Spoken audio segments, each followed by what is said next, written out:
Vamos ler então a passagem que temos estado a estudar, mas desde já, isto já está operacional, não é, Márcio? Desde já um abraço muito, muito forte ao nosso irmão Alberto. Ele provavelmente estará em viagem neste momento, mas já oramos por ele e graças por ele, graças mesmo por sabermos que daqui a umas horas vamos tê-lo no nosso meio, mas vamos dar graças também por outros irmãos que ficaram lá e batalham em oração. Ainda hoje no Facebook pude ver alguns comentários de alguns irmãos que ficaram no Brasil e que estão a orar também pelo irmão Alberto aqui, e desde já um abraço forte, um abraço ao nosso irmão Benjamin, sempre firme, assim como outros que nos acompanham, inclusive os nossos irmãos africanos, que é o Cristóvão, o Eloy, a Graciela, todos os outros jovens do Lubango. Um forte abraço e vamos então dar início ao estudo da palavra e vamos ler a partir do versículo 9 até o 29. E estamos mesmo na reta final do... Vamos entrar hoje no 2. Tenho aqui uma informação preciosa que vamos entrar já no capítulo 2. Vamos dar início então ao capítulo 2. E eu, se calhar até faria assim. Vamos ler o capítulo 2. Vamos ler então o capítulo 2. Em vez de lermos o 1, vamos ler o capítulo 2. E a palavra de Deus diz-nos assim: porque quero que saibais quão grande combate tenho por vós e pelos que estão em Laodiceia, e por quantos não viram o meu rosto em carne, para que os seus corações sejam consolados e estejam unidos em amor, enriquecidos na plenitude da inteligência, para conhecimento do mistério de Deus, Cristo, em quem estão escondidos todos os tesouros da sabedoria e da ciência. E digo isto para que ninguém vos engane com palavras persuasivas. Porque ainda que esteja ausente quanto ao corpo, contudo, em espírito, estou convosco, regozijando-me e vendo a vossa ordem e firmeza da vossa fé em Cristo. Como, pois, recebeste o Senhor Jesus Cristo, assim também andai nele, arraigados e sobreedificados nele, e confirmados na fé, assim como fostes ensinados, abundando em ação de graças, tendo cuidado para que ninguém vos faça presa sua, por meio de filosofias e vãs subtilezas, segundo a tradição dos homens, segundo os rudimentos do mundo e não segundo Cristo, porque nele habita corporalmente toda a plenitude e divindade. E estáis perfeitos nele, que é a cabeça de todo o principado e potestade, o qual também estáis circuncidados com a circuncisão não feita por mão, no despojo do corpo da carne, a circuncisão de Cristo. Sepultados com ele no batismo, nele também ressuscitaste pela fé no poder de Deus, que ressuscitou dos mortos. E quando vós estáveis mortos nos pecados, e na incircuncisão da vossa carne vos vivificou, juntamente com ele, perdoando-vos todas as ofensas, havendo riscado a cédula que era contra nós, nas suas ordenanças, a qual de alguma maneira nos era contrária, e a tirou do meio de nós, cravando-a na cruz, e despojando os principados e potestades, os expôs publicamente, e deles triunfou em si mesmo. Portanto, ninguém vos julgue pelo comer, ou pelo beber, ou por causa dos dias de festas, ou da lua nova, ou dos sábados, que são sombra das coisas futuras, mas o corpo é de Cristo. Ninguém vos domine a seu belo prazer, com pretexto de humildade e culto dos anjos, metendo-se em coisas que não viu, estando de balde inchado na sua carnal compreensão, e não ligado à cabeça, da qual todo o corpo, provido e organizado pelas juntas e ligaduras, vai crescendo em aumento de Deus. Se, pois, estáis mortos com Cristo, quanto aos rudimentos do mundo, porque vos carregam ainda com ordenanças, como se vivesseis no mundo, tais como não toques, não proves, não manuseis, as quais coisas todas perecem pelo uso segundo os preceitos e doutrinas dos homens, as quais têm, na verdade, alguma aparência de sabedoria, em devoção voluntária, humildade e em disciplina do corpo, mas não são de valor algum, senão para satisfação da carne. Foi a leitura da palavra de Deus. Vamos então passar ao nosso irmão Alberto e vamos ouvir desde já o pensamento que o nosso irmão Alberto tem para nos dar. Graças a Deus por mais esse estudo bíblico e por cada irmão que louva e adora ao Senhor através das Escrituras. Colossenses capítulo 2, lemos assim no primeiro versículo: porque quero que saibais quão grande combate tenho por vós e pelos que estão em Laodiceia, e por quantos não viram o meu rosto em carne. Apesar da divisão do texto, capítulo 2, verso 1, é continuação do verso 28 e 29 do primeiro capítulo, é o mesmo assunto. Paulo falando da sua luta em oração, uma das estratégias para vencer os falsos mestres, falsos ensinos e enganos, que por vezes assolam a igreja e o cristão. Paulo está então expondo a importância da sua oração e principalmente da intercessão que precisamos aprender. Laodiceia era uma cidade muito próxima à cidade de Colossos, que fica na Ásia Menor, atual Turquia, e esta carta, apesar de ser endereçada a Colossos, ela seria lida pela igreja que estava na outra cidade também. A semelhança desta agonia, que é a palavra combate em oração, em que Paulo ia em suas orações até a exaustão, intercedendo, pois aquela igreja em Colossos, se os irmãos se lembram, não conheciam Paulo pessoalmente, por isso ele diz, aqueles que ainda não viram o rosto dele em carne. Pessoalmente, aquela igreja não havia recebido a visita de Paulo, e eles estavam preocupados. Será que este apóstolo, ele estava preocupado com a gente, se interessava por nós? E nesta carta, Paulo mostra a sua consideração e principalmente o seu comprometimento com o crescimento e a fé daquela igreja. Jesus também ele orou desta forma no Getsêmani, Mateus capítulo 26. Ele orou para aqueles que haveriam de crer. E aqui está a luta espiritual que enfrentamos, orando por aqueles que muitas vezes nem conhecemos e não sabemos. Mas o Senhor sabe exatamente. A importância da nossa oração não conhecemos na sua totalidade, mas a palavra de Deus nos ordena a estar orando e intercedendo, e fazemos isto. Não gastamos horas e horas, porém, uma frase com fé faz muito em seus efeitos. Esta mesma luta que ele enfrenta agora, ele já havia enfrentado pelos Gálatas e também pela igreja em Corinto. E agora, na prisão em Roma, ele está orando e clamando e vencendo as hostes do inimigo.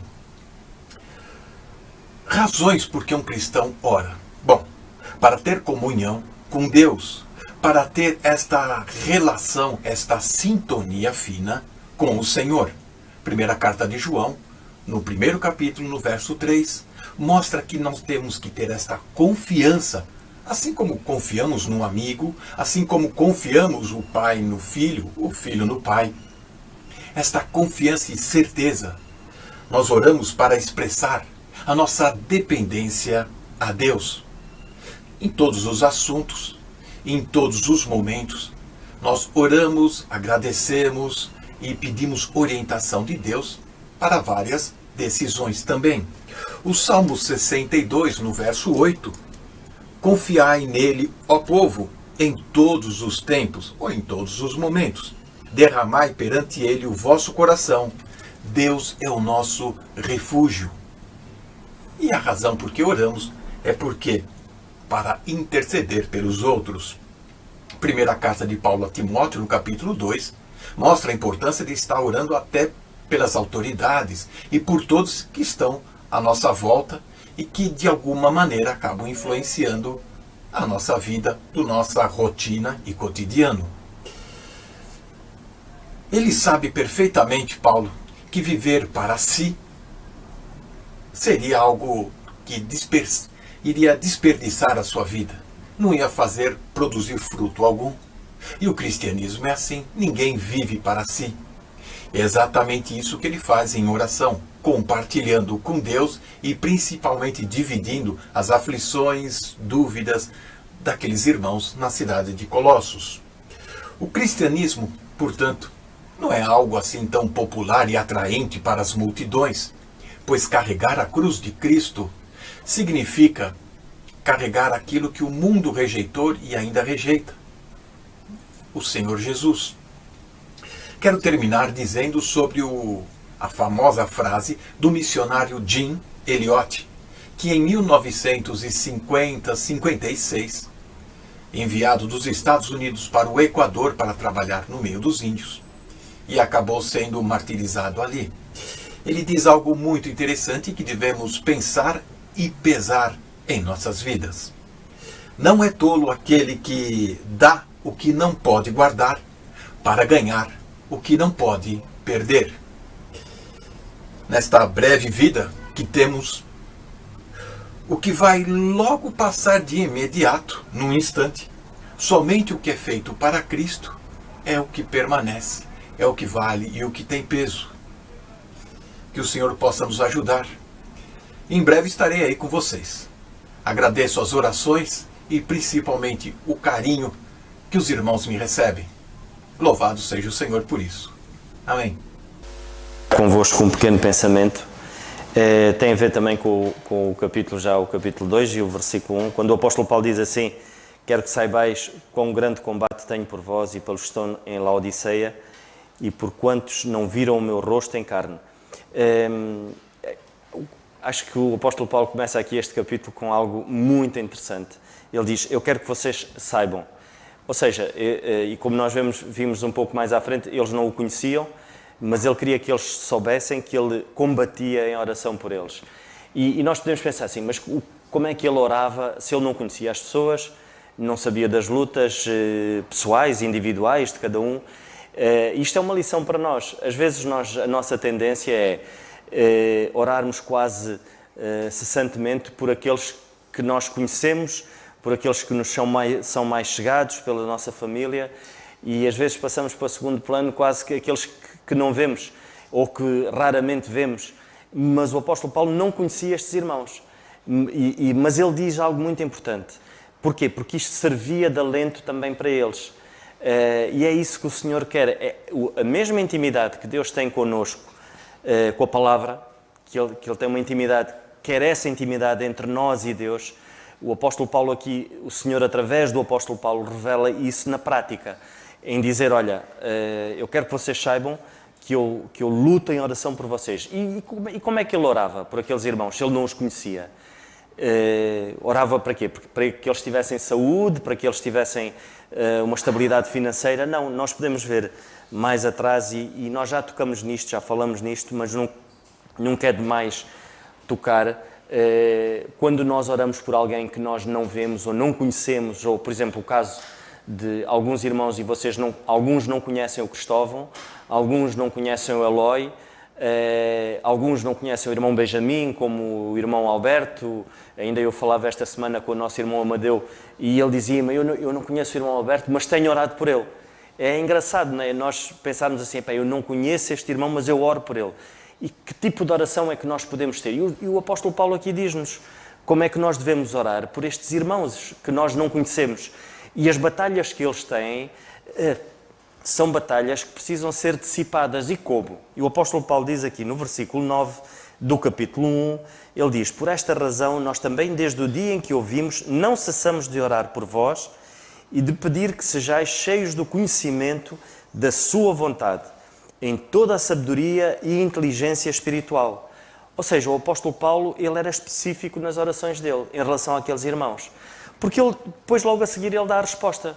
Porque se nós orarmos assim, orarmos pelos nossos irmãos que estão em Angola, para que o Senhor lhes possa dar sabedoria, para que eles possam procurar na palavra de Deus resposta para as lutas que eles têm e, acima de tudo, para a firmeza espiritual deles, pois nós vemos logo no versículo 10 a resposta.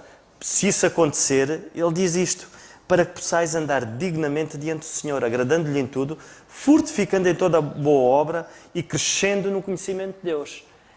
Irmãos, nós pensamos que vamos ter uma vida plena crescendo no conhecimento de quem? Vamos crescer no conhecimento daquilo que o homem nos quer impingir? isso não é crescer, é decrescer, se pode-se dizer assim. Crescer é simplesmente no conhecimento de Deus. É no conhecimento da palavra de Deus que nós crescemos. Não, é que não há outra maneira de nós crescermos, irmãos. Nós podemos, e ainda, acho que foi na quarta-feira passada, não, foi no domingo na ceia, e nós ouvimos isto. Há homens inteligentes que estudaram e que têm não sei quantos cursos literários e quando abrem a falar acerca da palavra de Deus, é uma desgraça autêntica. Então, que conhecimento, que crescimento é que eles têm? Zero. E nós logo aqui, mais à frente no capítulo 2, certamente vamos entrar nisto, e o apóstolo Paulo fala neste conhecimento de facto humano, e vamos falar acerca disso, mas não é agora que vamos tocar no assunto. Mas precisamos pensar nisso, irmãos. Vamos orar por um irmão longe, que nunca nos viu, nem nós nunca ouvimos, mas as necessidades provavelmente são as mesmas que eu estou a ter aqui. Então, a minha oração é para que eles possam estar firmes na palavra. É a palavra que dá firmeza e que o Senhor possa cuidar. E essa tem que ser a nossa oração, irmãos. Mais do que propriamente pelas dificuldades que têm e que são normais, de saúde, financeiras, seja do que for. Esta é a nossa preocupação. E mesmo uns pelos outros nós aqui. Porque, embora conheçamos os problemas uns dos outros e oramos especificamente, mas mais do que isso, orarmos para que haja um crescimento e um conhecimento da palavra. Que seja esse o nosso objetivo. E é esse combate que o apóstolo Paulo tinha por aqueles irmãos que nunca tinha visto, nem eles o tinham visto. Que o Senhor nos ajude a sermos sábios em oração. E eu vou passar a palavra a algum irmão que queira partilhar connosco. Se não houver nenhum irmão, entretanto, passar aqui ao nosso guerrilheiro, nosso soldado, Carlos.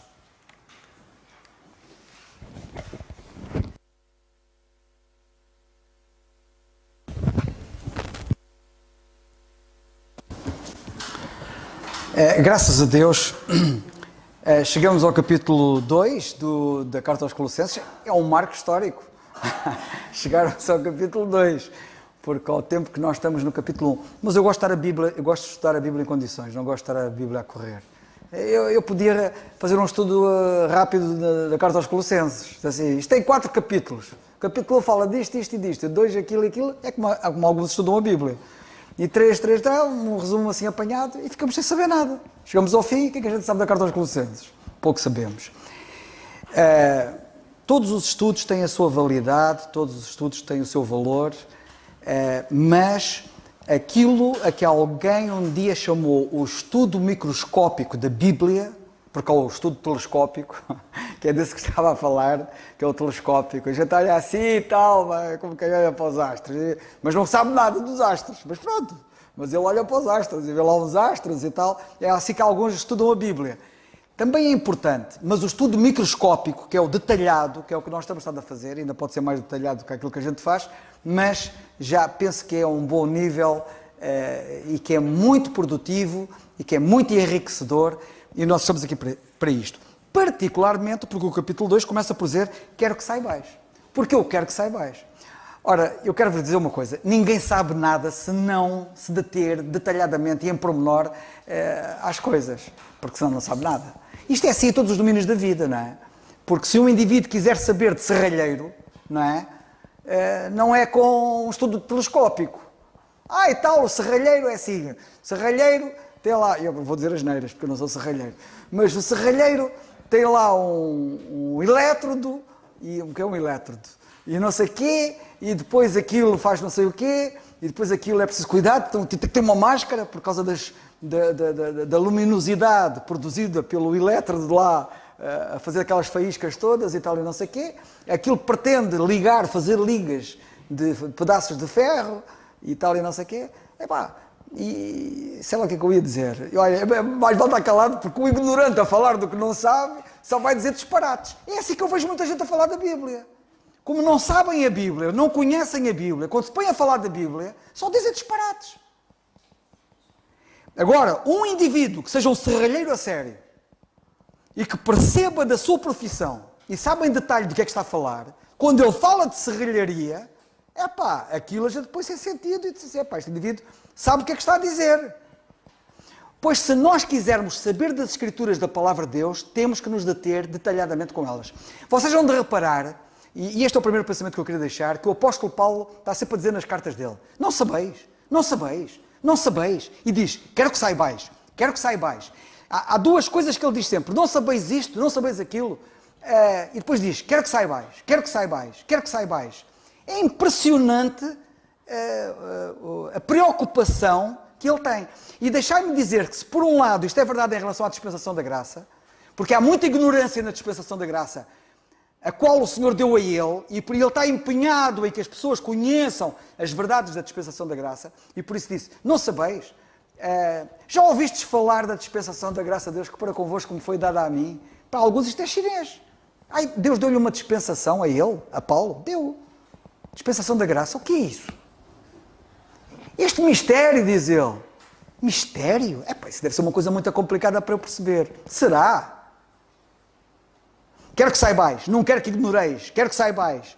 Não sabeis isto? Está sempre a dizer isto nas suas epístolas. Chega aqui esta passagem e diz: quero que saibais. Se isto é verdade em relação à dispensação da graça que o Senhor lhe deu, é genericamente, e num sentido mais lato, verdade acerca da Bíblia em geral. É verdade acerca da palavra de Deus em geral. Daí que a minha recomendação é que todos vocês se dediquem a ler a Bíblia. A minha recomendação é que todos vocês leiam a Bíblia, mas leiam com atenção. Eu tenho andado a falar do Evangelho a uma senhora que viaja comigo para Lisboa e vem de Lisboa. Isto aconteceu há dias. E tenho vindo a falar com ela. Como é que... o Senhor é o máximo. Uma alma sedenta e faminta, e agora vem sempre a falar comigo. Ofereci-lhe o Novo Testamento, começou a ler o Novo Testamento que não conhecia, está-se a deleitar, a deliciar com o Novo Testamento.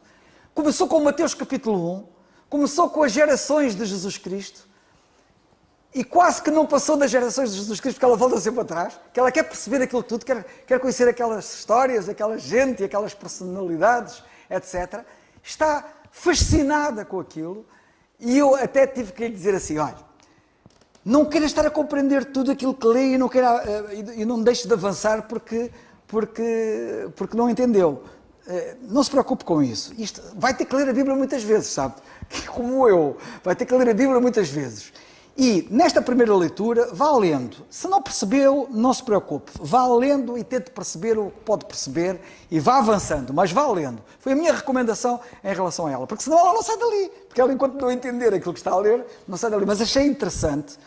E isto, para mim, é uma lição para aqueles crentes maduros que não leem assim a Bíblia. Porque é assim que deve ser lida e estudada a Bíblia. É ler... como é que é? Há uma descrição que eu acho muito engraçada, que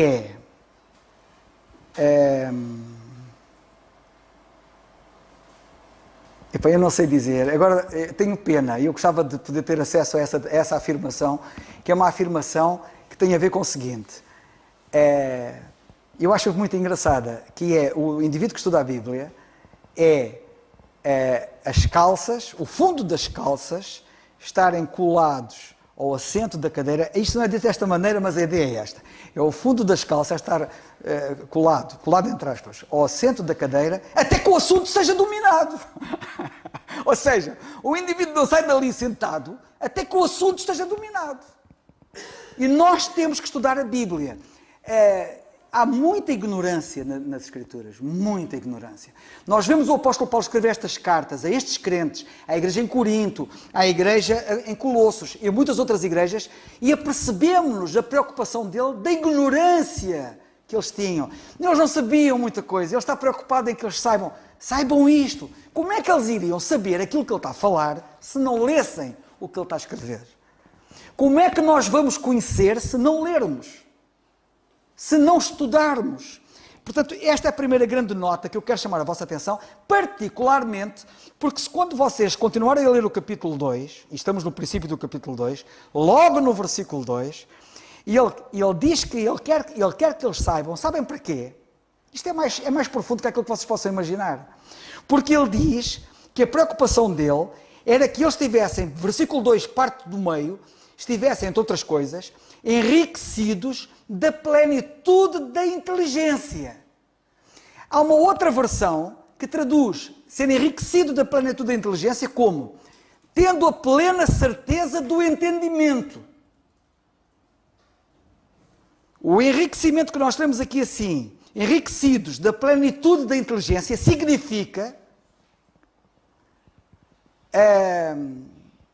ter a certeza, como é que eu disse? Já me esqueci, ai a minha cabeça.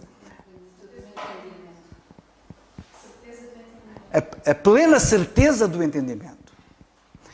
Há 3 frases na Bíblia que o apóstolo fala sobre a plena certeza. Uma delas é esta. As outras 2 frases são na carta aos Hebreus. E ele fala, uma delas é a plena certeza da fé. Talvez depois a gente possa lá ir ver quando lá chegarmos. Plena certeza da fé. E a outra é plena certeza da esperança. Eu quero chamar a vossa atenção para isto, só muito resumidamente, para dizer o seguinte. Nós depositamos fé no Senhor Jesus Cristo, para sermos salvos.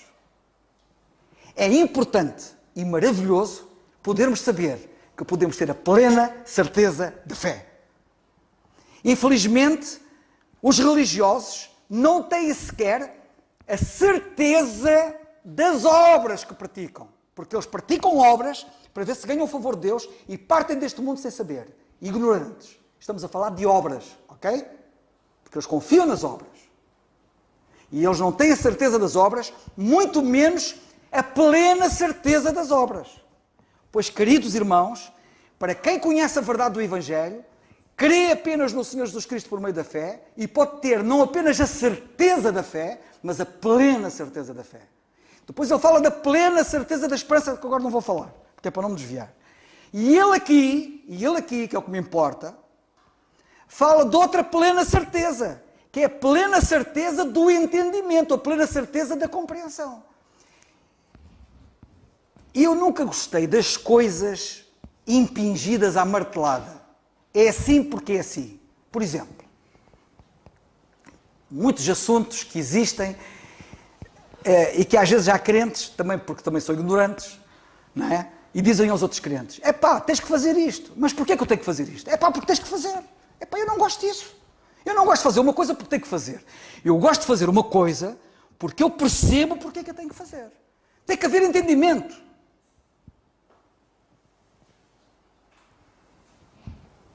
Se há coisa que a vida cristã tem, é que as coisas são feitas com entendimento. Sabem qual é uma das características da lei que antecedeu a dispensação da graça? É falta de entendimento. Por isso é que eles se indagavam sobre o que é que aquelas coisas que os profetas diziam, e eles próprios escreviam profetas, significavam. Eles não entendiam. Se há uma coisa que caracteriza o Velho Testamento, a velha dispensação, é a falta de entendimento. Não é por acaso que o Senhor Jesus Cristo pega nas Escrituras e abre as Escrituras aos 2 discípulos que é o caminho de Emaús, para eles entenderem as Escrituras. Não tinham entendimento. Se há coisa que caracteriza a dispensação da graça e o cristianismo, é entendimento. E nada se faz sem entendimento. E nada tem valor sem entendimento. E permanentemente a palavra de Deus está sempre a procurar levar o crente a entender, a perceber, a compreender. E há uma coisa que é muito importante, é nós podermos compreender e podermos ter a plena certeza da compreensão que temos. Isto é muito importante. Não é apenas compreender, é ter a plena certeza da compreensão, de que aquilo que a gente compreende está correto. Conheço tantos indivíduos que acham que percebem algumas coisas. Quando se lhes são colocadas algumas questões, aquilo treme tudo, vacila tudo e começa tudo a ruir. O que demonstra que aquilo que eles entendem não é plena certeza de entendimento. A preocupação do apóstolo Paulo é, quero que saibais, porque tudo começa com o querer saber. Primeiro temos que saber. Depois, entendemos e temos a possibilidade de ter a plena certeza, plena, completa certeza do entendimento. Isto é uma coisa maravilhosa. Eu digo-vos uma coisa, nós não andamos aqui por ver andar os outros. Nós sabemos em quem temos escrito, sabemos para onde é que vamos. E aquilo que nós sabemos e a certeza com que nós falamos, não nos advém da nossa cabeça, advém-nos daqui e do conhecimento deste livro. Só não tem essas certezas quem não entende o livro. Porque quem entende a palavra de Deus está tranquilo. Quero que saibais com um grande combate tenho por vós. Segunda coisa que eu quero chamar a atenção no versículo 1. Grande combate que eu tenho por vós. E deixai-me dizer uma coisa. Eu sei que muitos crentes, e nós ouvimos já aqui o irmão Alberto e o Nando referirem-se aqui à oração nesta passagem, mas o combate não se esgota na oração. Eu não estou a ver aqui o apóstolo a falar em combate apenas para a oração. Eu sei que inclui a oração. Até porque ele fala de Epáfras nesta mesma carta, que combatia por eles nas suas orações. Mas quando nós lemos de Epáfras combater por eles nas suas orações, no capítulo 4, devemos lá chegar, nós já fizemos algumas referências em relação a isso, eu quero que vocês leiam, no versículo 12 do capítulo 4, lemos assim: saúda-vos Epáfras, que é dos vossos, servo de Cristo, combatendo, e daí a ideia do combate, e quando Paulo está a falar em combate, e ele muitas vezes tem a oração em mente, e de facto a oração está presente. Aliás, a vida cristã não funciona sem oração, não é? Combatendo sempre por vós em orações, para que vos conserveis firmes, perfeitos e consumados em toda a vontade de Deus, pois eu lhe dou testemunho que tem grande zelo por vós. O combate não é apenas orar. O salmista dizia assim: uma coisa pedi ao Senhor e a buscarei. Que é isso? Combate? Combate não é eu pôr meio de joelhos e estar aí a orar e pronto, acabou, combati. Não. Prezados irmãos, combate é pedirmos a Deus e buscarmos o que pedimos. É eu estar preocupado nas minhas orações com os meus irmãos na fé e orar a Deus por eles, por esta razão ou por aquela, por este pormenor ou por aquele, e a seguir fazer tudo o que eu puder para que eles tenham aquilo que eles precisam ter.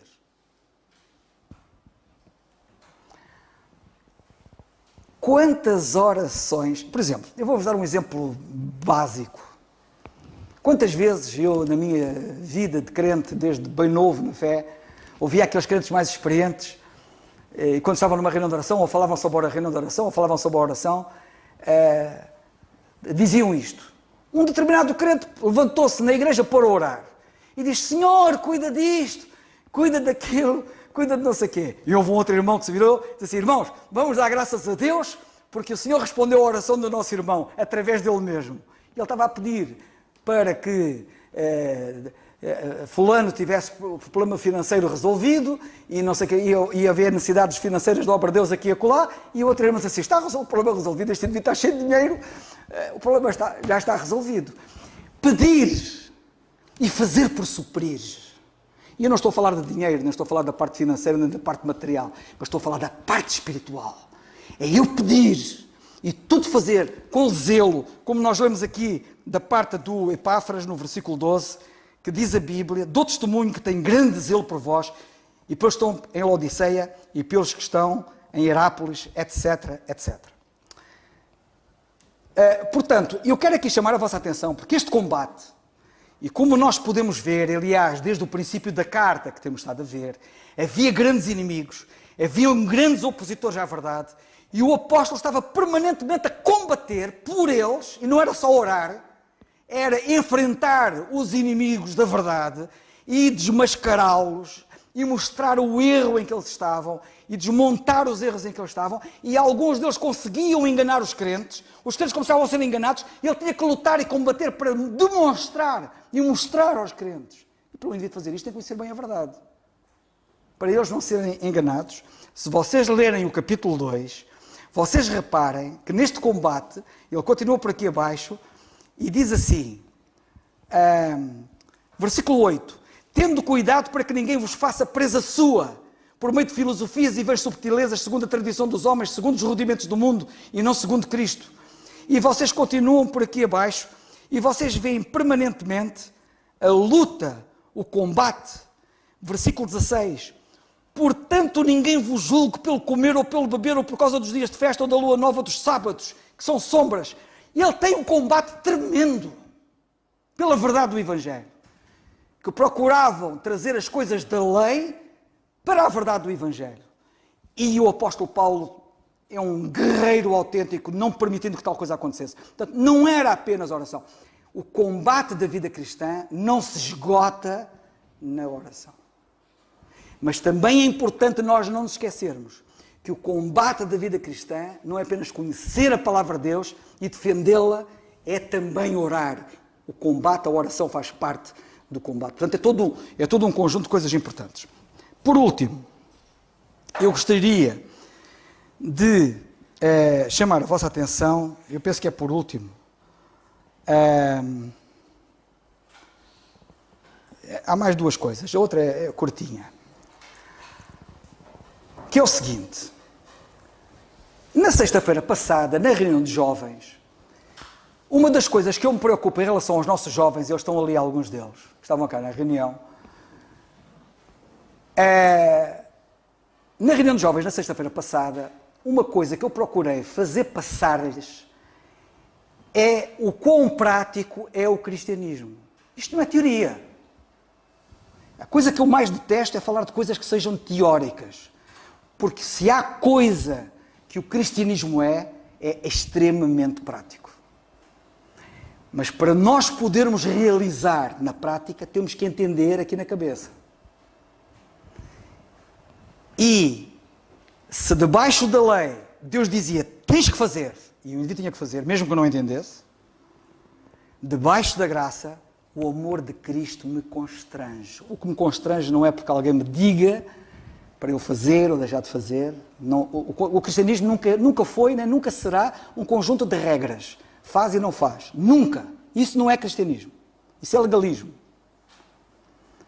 O cristianismo é, acima de tudo, a compreensão plena do quanto eu fui amado pelo meu Salvador. E que me move a fazer o impensável e o inimaginável. Por amor. E eu tive a conversa com eles na sexta-feira passada e estive-lhes a mostrar, vamos ver se eu consigo explicar isto. Eu não vou repetir aquilo que eles já ouviram, porque senão eles vão-se já embora e já não me querem ouvir outra vez. Mas eu na sexta-feira passada procurei mostrar-lhes que a vida cristã é uma vida de gigante, mas que começa com passos de anão.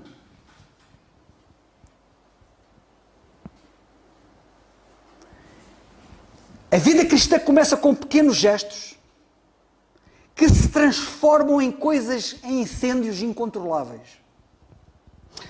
Eu procurei estimulá-los a eles perceberem a importância de, nos círculos onde eles estiverem, marcarem posição da fé deles, logo à cabeça e logo no princípio. Vão para a escola, daqui a um bocado as férias acabam, e vão para a escola, e eles têm que logo, de princípio, marcar a posição deles, de quem eles são. Porque eles não são como os outros. Se confiaram no Senhor Jesus Cristo como seu Salvador, eles não são como os outros. E eles têm que marcar claramente a sua posição de diferença, com pequenos gestos, lá fora. E agora nas férias, também lhes tive a ocasião de dizer o que é que eles iam fazer agora nas férias. E é com pequenos gestos. E eu citei-lhes, porque eu gosto de ser prático e não gosto de falar de coisas que depois as pessoas não sabem como é que isto funciona, eu citei-lhes o exemplo da minha experiência.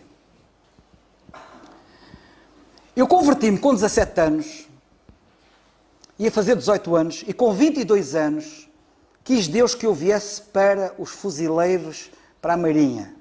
Aqui ao pé, em Coina, era eu um jovem de 22 anos, e vim para ali, para uma tropa especial, para exercícios muito duros, do ponto de vista físico e psicológico.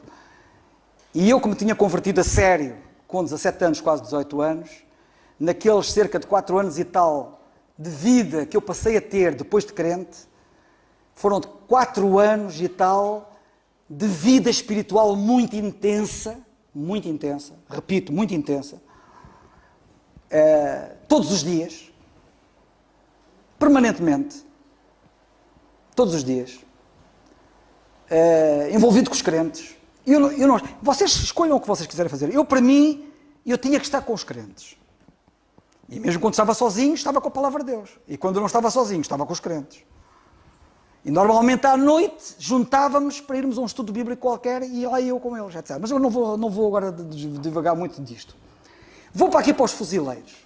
E quando chego ali aos fuzileiros, éramos um grupo de 24 cadetes para serem oficiais. Uma primeira semana duríssima, em que praticamente não dormimos nada durante a noite, todas as noites tínhamos atividades e durante o dia aquilo era intenso, aquilo não parava e não interessa agora estar aqui a descrever, mas aquilo era duríssimo. Eu às vezes só tinha tempo de abrir o meu cacife e abrir a minha Bíblia pequenina e ler apenas um versículo e ir a seguir a correr e com aquele versículo na minha cabeça, para eu meditar enquanto corria. No fim daquela semana, primeira semana duríssima, pensando nós na sexta-feira à tarde que íamos para casa, entramos no autocarro com os nossos sacos, etc. E quando o autocarro chegou à porta de armas, eu disse assim, este autocarro não tem autorização para sair. E voltamos para trás. E pensávamos que íamos para casa e ficamos lá o fim de semana. Por isso é que eu digo que aquilo era uma guerra psicológica, além de física, muito grande. E uma das coisas que nos deram para fazer nesse fim de semana foi fazer um trabalho sobre doenças venéreas. Eu até perguntei aos nossos jovens, vocês sabem o que são doenças venéreas? A maior parte deles não sabia. Tive que lhes explicar o que eram doenças venéreas.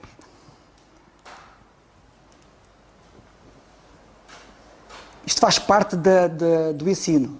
Tudo isto é importante para a nossa juventude. Tudo é importante.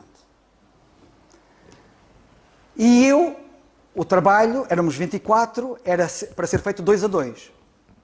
Como é evidente, quando se trata de trabalhos de grupo, por maior ou mais pequeno que o grupo seja, há sempre alguém que não quer fazer nada, se houver alguém que faça, ele que faça, e tal. Bem, quem fez o trabalho sobre as doenças venéreas fui eu. O outro indivíduo que estava comigo não fez nada. E evidentemente que quando eu escrevi o trabalho sobre doenças venéreas, o que é que eu ia escrever? Eu sou um cristão, eu sou diferente. E, portanto, eu fiz a minha análise às doenças venéreas da forma mais holística que eu poderia fazer, da forma mais abrangente e mais completa. E isso não excluía a parte espiritual, nem a parte moral. Para além da parte biológica, médica, como que quiserem chamar, da questão, e eu analisei a parte moral da questão e, acima de tudo, a parte espiritual da questão. Porque moralidade sem espiritualidade é zero. A verdadeira moralidade, a sã moralidade, assenta e emana da espiritualidade e não o contrário. E eu fiz aquela análise. Epá, não me perguntem já o que é que eu escrevi, que eu já nem sei o que é que eu escrevi para lá. Mas escrevi. Sabem o que é que aconteceu? Porque eu apenas fiz isto. Era um trabalho que tinha que ser feito.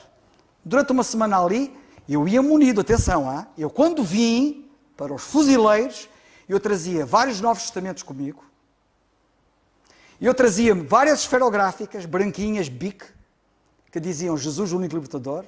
Vinha munido comigo. Estava lá, guardadinho. E eu, foi toda uma semana muito intensa, sem ter tempo para nada, apenas a correr, fundamentalmente eram grandes exercícios físicos e psicológicos para nos desgastar a cabeça e os nervos.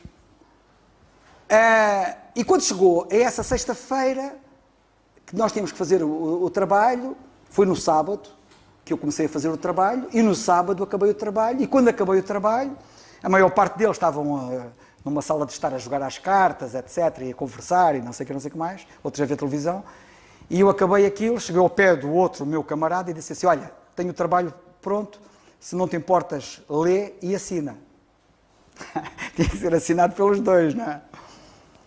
Quando ele leu aquilo que eu escrevi, ele teve uma reação mais ou menos do género assim, eu não sei nada disto, mas ele esbaforiu de tal maneira e tão veementemente que chamou a atenção de todos os outros, não é? E os outros, mas o que é que se passa? O que é que se passa? Epá, este indivíduo escreveu aqui o trabalho de doenças venéreas, escreveu para aqui coisas que eu não vou assinar disto, a falar de Deus, a falar de não sei o quê, da Bíblia, eu não vou assinar nada disto. O quê? E tal, e não sei o quê. Os outros comentam. Ou seja, o que eu quero chamar a vossa atenção é para verem como é que uma pequena coisa que vocês podem fazer, pode trazer um efeito incontrolável. E agora reparem, para resumir, a seguir, porque eles ficaram todos ali esbaforidos, o que é que eu fiz? Fui ao meu cacife, eu já estava identificado, eu já estava marcado perante eles. Deus, Bíblia, não sei o quê, já estava marcado. Então agora vão ficar completamente esclarecidos. Fui ao meu cacife, pego nos Novos Testamentos, um Novo Testamento para ti, um Novo Testamento para ti, um Novo Testamento para ti, cada um deles levou um Novo Testamento, cada um deles levou uma esferográfica, Jesus, o único libertador, etc. Qual foi o resultado disto? O capelão, que é o padre que anda lá, ia-nos visitar muitas vezes. E ia lá envolver-se, depois alguns são católicos e não sei o quê, e ele ia lá. E através das idas lá, alguém lhe passou uma dessas esferográficas. Quando mais tarde, nos exercícios de 15 dias em que estávamos no meio do mato, no final desses exercícios duríssimos, numa noite, mas antes disso eles já sabiam, os meus instrutores já sabiam, porque a partir do momento que ele apanha as esferográficas, não sei o que, ele ficou a saber, há ali um indivíduo que é, para eles, tipo religioso, ou coisa do género. Eu só estava à espera que eles me viessem cair em cima, por causa de eu estar a fazer uma transgressão, que é proibido nas Forças Armadas falar da religião. E eu só que estava à espera que eles me viessem falar nisso. Não tinham hipóteses, porque eu não falei de religião, falei de Jesus Cristo. Mas nunca ninguém me veio dizer nada. Mas nesse tal dia que eu vos vou contar o que aconteceu à noite, eu estava numa carreira de tiro, quer dizer, aquilo não era uma carreira de tiro, aquilo era um morro, estávamos a fazer tiro com armas pesadas para um alvo a centenas de metros. E mais acima do morro estavam o diretor de instrução e mais outros oficiais, mais 2 ou 3 oficiais, e chamaram-me. E tipo para me intimidar, porque a praxe é permanente e a pressão psicológica é permanente naqueles cursos. Era assim, uns para os outros eram assim, um deles era assim, não sei o que é que hei de fazer com este indivíduo. Reparem bem, mesmo para pressionar, não sei o que é que hei de fazer com este indivíduo. E eu, bem disposto, vai para ele. Anda aqui há 15 dias no meio do mato, sem tomar banho, comer mal, ração de combate, sem dormir, e está-se a rir.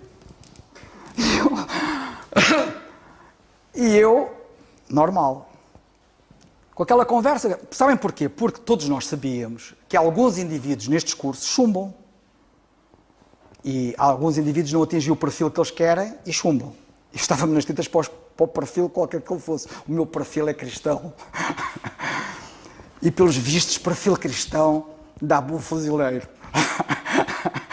Sabem de uma coisa? Eu quero chamar a vossa atenção para o seguinte. À noite, levaram-nos para uma enorme tenda, e puseram-nos numa parte da tenda, e na outra parte da tenda estavam praticamente todos os oficiais fuzileiros dos fuzileiros. Não estariam todos, porque há sempre alguém que falta, é como nos cultos, falta sempre algum crente, mas estavam ali muitos oficiais fuzileiros. E então, supostamente aquilo representava um tribunal marcial, um tribunal de guerra, em que estava um juiz, estava um carrasco, encapuçado e com um machado na mão, e um advogado de acusação. Isto para resumir e fazer praxes terríveis mesmo, para humilhar a natureza humana. Há muita gente ali que foi ali humilhada de forma... Pronto, eles a gozarem, eles reinavam com aquilo, mas a malta não achava piada nenhuma aquilo, como é óbvio, não é? Quando chegou a minha vez, eles chamavam 1 a 1. Quando chegou a minha vez, o advogado de acusação saca-me de uma esferográfica daquelas. Reparem bem onde é que aquilo foi.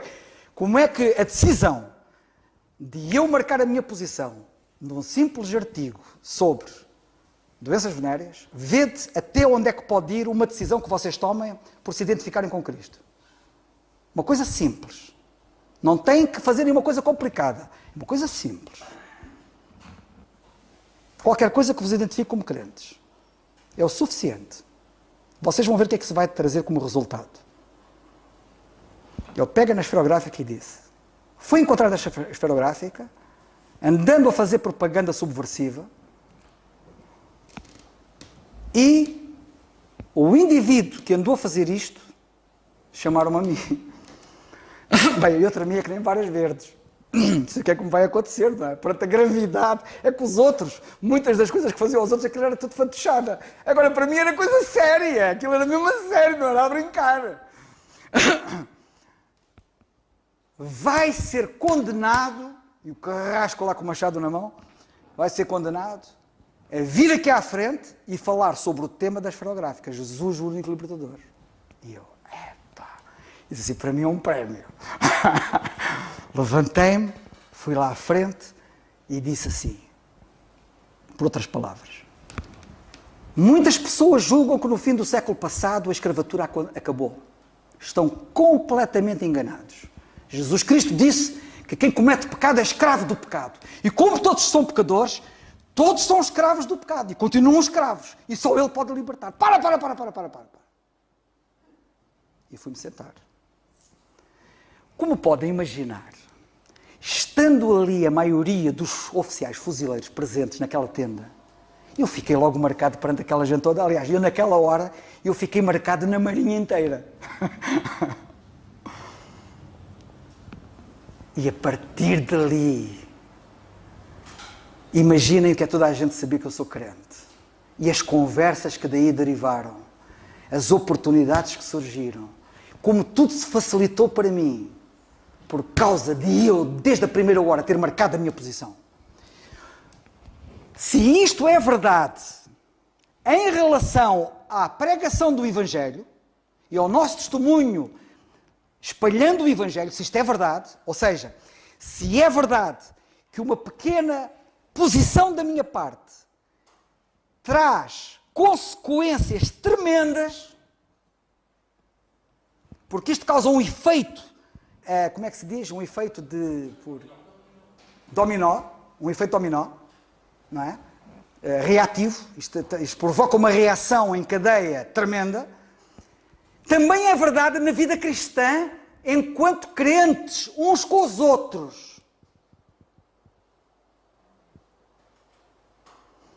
Olha o que é que está aqui escrito.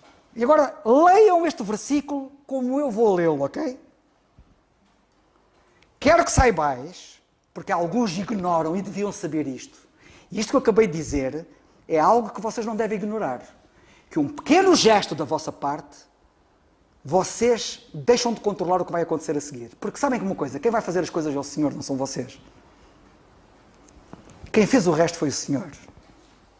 Eu apenas tive que marcar a minha posição, objetivamente, doenças venéreas.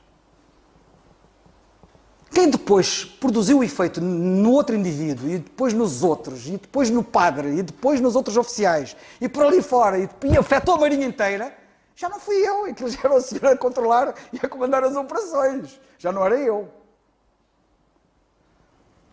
Quero que saibais, notem noutro domínio, não é no domínio do perdido, mas no domínio da igreja. Agora vamos falar da igreja. Vamos falar de uns para com os outros. E o que é que um pequeno gesto da nossa parte pode fazer em relação aos outros? Quero que saibais, quão grande combate tenho por vós. Vocês sabem por quem é que ele tinha o combate? Era por estes colossenses. Eu estava a combater por eles. Vocês sabem que quando nós tomamos uma posição forte, firme, no meio da igreja, sobre um determinado assunto, a partir daí isto vai trazer efeitos incríveis à nossa volta. Sabem disso? Têm noção disso? Olha, os de Laodiceia foram afetados pela posição que ele teve em relação a Colossos. Grande combate tenho por vós e por os que estão em Laodiceia. Afetou os de Laodiceia. E afetou todos os que não viram o seu rosto em carne. Nomeadamente, nós que estamos aqui esta noite. Estamos a ser afetados por isto. Ainda hoje.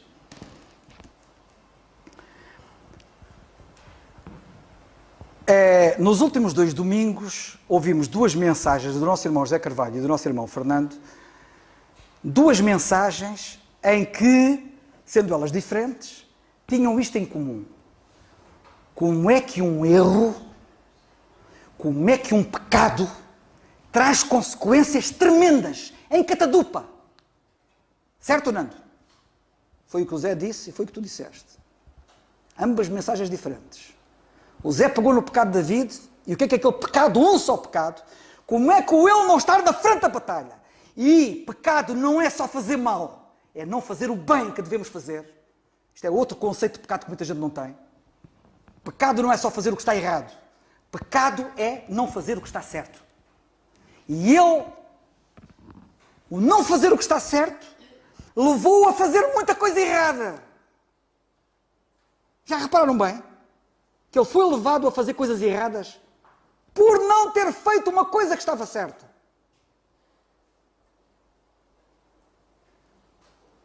A nossa sensibilidade em relação ao pecado tem que ser apurada. O Nando falou de outros casos, que foi no caso de Adão e Eva. O que é que a decisão de Eva produziu em catadupa e o efeito que aquilo trouxe a toda a humanidade. Que ainda hoje estamos a pagar por isso.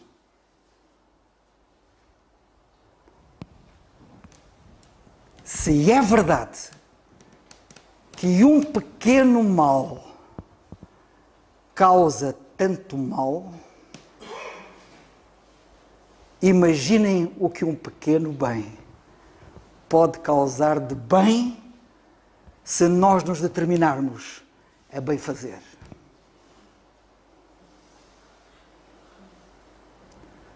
No fim do estudo 2, qual vai ser a nossa resolução?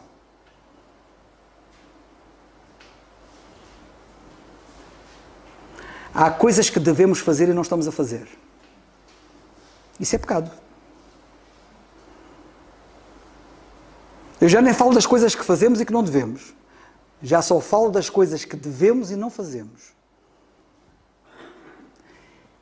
E agora notem, o que é que eu posso fazer e devo fazer?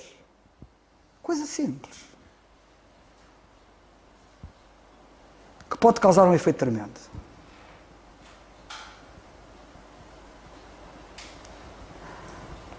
Para terminar, o cristianismo é prático. Quando um dia, sabem que toda esta situação levou-me mais tarde a voos impensáveis, que certamente foi o Senhor que permitiu que esses voos existissem, quando eu fui para ajudante de ordens de um almirante em Oeiras, da NATO, e um dia, na primeira refeição, à mesa, é sempre na primeira coisa que a gente tem que marcar posição. Se vocês não marcam posição logo de entrada, nunca vão marcar posição nem à saída. Mas se vocês marcarem posição logo de entrada, tem a autoestrada aberta para a frente. Eu sento-me à mesa, éramos 3 pessoas. Eu aqui, na mesa, à cabeceira da mesa estava o almirante do meu lado direito, e ao lado direito dele estava o chefe de gabinete. Éramos apenas 3 a almoçar. E quando a comida foi posta para nós começarmos a comer, antes de comer, quando eles iam comer, eu baixei a cabeça e orei, dando graças pela refeição. O almirante para mim: Oliveira, você está bem disposto? Está bem? Não, tem algum problema? O chefe de gabinete, porque eu já tinha tido conversas com o chefe de gabinete antes, que o almirante ainda não tinha tido. Chefe de gabinete: não, Sr. Almirante, é a religião do Oliveira. Porque ele já sabia. Porque também quando eu cheguei lá, marquei posição logo diante do chefe de gabinete, para ele saber da minha fé em Cristo. E tivemos grandes conversas. Mas o Oliveira tem uma religião diferente.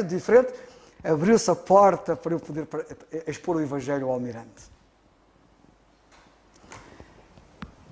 Sejam inteligentes.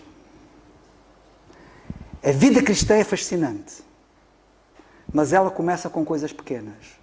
Deus não nos pede para fazermos uma coisa difícil, uma coisa incrível. Só o simples facto de vocês estarem com os vossos colegas e quando forem comer, baixam a cabeça para orar e oram e dão graças, pode ser a porta aberta para começar um grande ministério evangelístico no meio dos vossos colegas. Que Deus nos abençoe. Desculpa.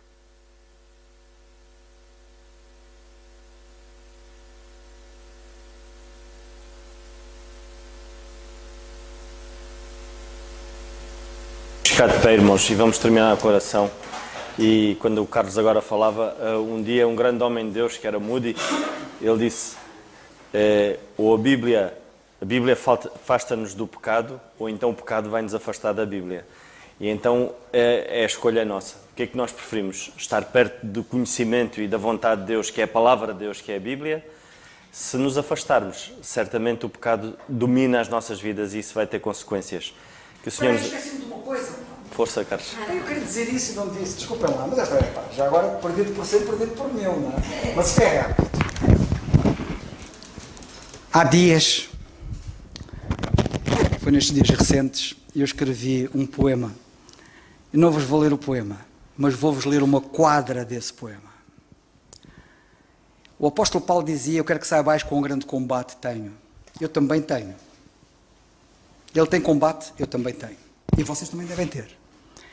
E eu dizia assim, escrevi assim, luto por desconhecidos. Ele também lutou por desconhecidos. Ele lutou por mim, que não me conheceu. E eu hoje estou a beneficiar da luta dele. Luto por desconhecidos, eu também. Eu estou a lutar pelas gerações que ainda vêm aí. Eu espero que a minha luta traga resultados para as gerações que vêm aí, se o Senhor não vier antes. Luto por desconhecidos, pelos que ainda não são nascidos, para que uma vez nós idos, sejam ao mistério atidos. Porque a preocupação dele era o conhecimento da verdade do mistério, que eu não falei sobre isso, mas depois lá chegaremos. Deus nos ajude.